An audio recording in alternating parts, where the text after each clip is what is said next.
speaking of ownership, what are some of the babies you've had over the years? Sure. Some of the favorites, some cars you drive now. You know, I get asked this question all the time. You know, what is my favorite car in the showroom? And I must tell you, I'm a little bit like a woman. My mind changes all the time, Daily. you know. And you get into an old Rolls Royce, and old Silver Shadow, and you drive somewhere. You stop at a traffic light, and the people stop next to you, and they wind the window, and they go, "That's beautiful," and then your day is made. You know? And then you next day I'll get in old Thundercat and drive her home. And you can't hear what the people are saying, but clearly they're approving because they're putting their thumbs up and they love it. And it puts. So I don't know. E-types, we've got E-types. I drive them. We've got Heelys. I drive them. We've got a little Triumph TR4, which I drive, and it's a cool little car. A very difficult answer as to what my favorite car is, but we sort of owned them all, and then you sell that one and you buy something else, and so you go through this journey of enjoying all the cars. And I'm one of those privileged individuals to have sort of owned and driven all these things, and I never get bored. I never ever get bored. I get into one every single time, and I smile. I must tell you something. I had quite an interesting experience just before COVID. I took a drive in an E-type to what is that pass? What's Franschhoek Pass? No. No, not Solari's. Clarence Drive. No, not Clarence Drive. No, out there past Hout Bay, man. Well, our favorite pass that everybody drives off. We'll get it now. Yeah. Anyway, got to the top of it, and my phone rang. I was driving an old E-type.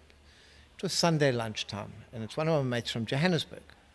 So I go, "Where are you?" And he says, "I'm behind you." And I look in my rearview mirror, and there's this new Porsche, blah, blah, blah, 911 with all the carbon fiber bits that you can even think of, And he goes, "I assume it's you driving the E-type in front of me." And I go, "Yeah." And we stopped at Noordhoek and Chapman's Peak. Yeah. So we stopped in Noordhoek, and I had a chat, and I said, "Fancy a beer?" And he says, "Yeah."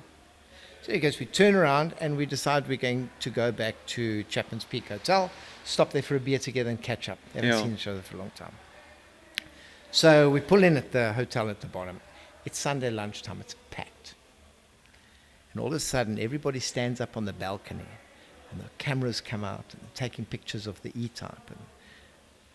And he walks up to me and he nudges me, and he says, "This is rude, hey?" Yeah, no one's taking pictures of the Porsche. What? And he says, "I've just spent a fortune on this car, and nobody's taken one photo of it." That's so true. And the penny dropped at that moment, that the attention was grabbed, all these people's attention was grabbed by a car that's completely outdated in terms of technology. But it was beautiful. And it was uncomfortable to get into. And they're hot inside on a hot summer's day because the heat from that engine bay comes straight through into the... But everybody loved it. And of course I loved getting the attention as well. Obviously. But it's an amazing car. These old cars just do that. And I think thinking of that Porsche, and just modern cars are so unbelievably capable. Like, you can be some kind of driving expert with not a lot of effort because of all the systems and stuff that keep you in place. But also, I mean, we drive on public roads. Public roads have restrictions and have stuff that sort of keep you in boundaries in terms of speed limits and such. Like, you just can't drive at 200 kilometers an hour around every corner. Like, it's just not viable. We're not supposed to at all. We're not supposed to. I know what you're saying. Sometimes saying. you're running away from something, then you sort of have to go quick. But sometimes your modern supercars and sports cars are just too impractical in terms of speed and capability. And your average human driver never reaches that capability, which is a bit scary in one way. But also with classic cars, like, I'm not saying there aren't fast classic cars. Like, obviously your E-type is not a slow car in terms of the general spectrum, but sort of enjoying that experience even if you are driving at 60 kilometers an hour. Rolls Royce, not made to go super quick, but Quick enough. Quick enough. And at any point, at any speed, like that ultimate luxury, just you just fall back into it, and it's just enjoyable. So that's very cool. Here's an interesting thing is that because of the capability of modern cars, you only that goes for F-type Jags and goes for Porsches and all these cars. Yeah. Is you only feel like you drive. We'll want to drive fast. You only feel like you're driving fast when you actually are driving fast, which is 200, 250 or 300 k's an hour. With the old classic cars, like the Thundercat, for instance, it makes such a great noise and everything. You literally feel like you're doing 300 when you're doing 60 k's an hour. Yeah. So I'm still well within the speed limits, and you feel like this gladiator, Whereas you never get that sensation in a new car. Yeah. And going back to Jags now, I mean, as you know, that I am a Jag fan, but it's one of the things that I really enjoyed about the F-type was the traction control was deliberately dialed in to come in a bit late. So you were capable of getting, even with the traction control, you could get the tail slightly out of it. And the noise was of such nature it's unbelievable that you started the car up in the morning in your garage. Your neighbors knew about it. Yeah. You had a smile on your face like a little boy. Yeah. And you could literally be driving at 60 k's an hour, and it just made this proper noise. And that's what a sports car should do. Yeah. You shouldn't have to break the speed limit to actually have a smile on your face, Yeah. Jag does that properly. Yeah. And get into an old Mark II, you're doing 120 k's an hour. It feels like you're doing 190 or 200. Yeah. And So that's so true. it's about the sensors, and these old cars they're more about plugging into our sensors than really their capability.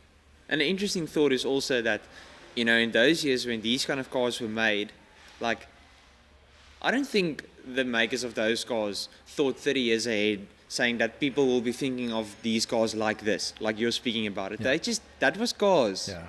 in that time. Like, that was the technology they had, Indeed. the knowledge they've had, the Indeed. expertise they applied. Yeah. And that's just also a very cool thought. Like, that was cars then. And I'm just also wondering, like, how are modern cars going to be perceived? Cars like, the 911 GT2 RS or the 458 Speciale. How are these cars going to be perceived 20 years from now? So that's also an interesting thought. But I guess to end off, I like to ask my guests usually, if you can take one car on one specific road, anywhere in the world, could be overseas or wherever. If you could take one car on one road, where would it be? What car would it be? What are you feeling like now? Right. It would more than likely, for the moment, right now, it would more than likely be a mild race car. Oh, okay. It would be Thundercat. It would more than likely be Nelspruit to Leidenburg via the Long Tom Pass, which is this windy ribbon of road that you can get it properly sideways, and you get a lot of echo coming from the mountains. I think if it was right now, that would be the call. Yeah. I must probably come back and all my fillings will have fallen out and things like that, be shaken out. But if you ask me right now, what am I going to do? That's where I'd be going. That's very cool. I mean, you are going to see the car now shortly anyway, Indeed. so that just gets you excited. But yeah, Clinton, I want to thank you for joining. Yeah, well, I think it was such a good conversation. I mean, of course, there's a lot more to chat about, but I think it's also cool for the people to just sort of get a glimpse into what is behind a place such as this. Like, it's not just business. Ultimately, we do gather around the cars for the experience that it is. Just, it adds to your life experience. So I usually end off by saying, rather love cars because it's better than loving drugs. So, listen, I must thank you also. It's great to see guys like yourself who are sort of connecting into the motor world and into classic cars and your interests, because you need to realize that you're the future. Yeah. You're the next generation of cool guys. You're the next generation of guys that pitch up at the party in a silver shadow your mates pitch up with a BMW M3. Not that I've got anything against M3s, but I can promise you're taking the chicks home. Yeah. Because the Rolls is cooler than all Obviously, the the Rolls other is ones, cooler. you know. And if you're going to stand out in the crowd, the Classic does that all the time. Yeah. So thank you for your interest in it. Thank you for promoting our industry. Thanks for your trouble coming all the way through and visiting our little toy shop. It is And, definitely not trouble when it comes to playing with the toys. So, but yeah, thank you for listening. I hope you enjoyed it, and go out next time.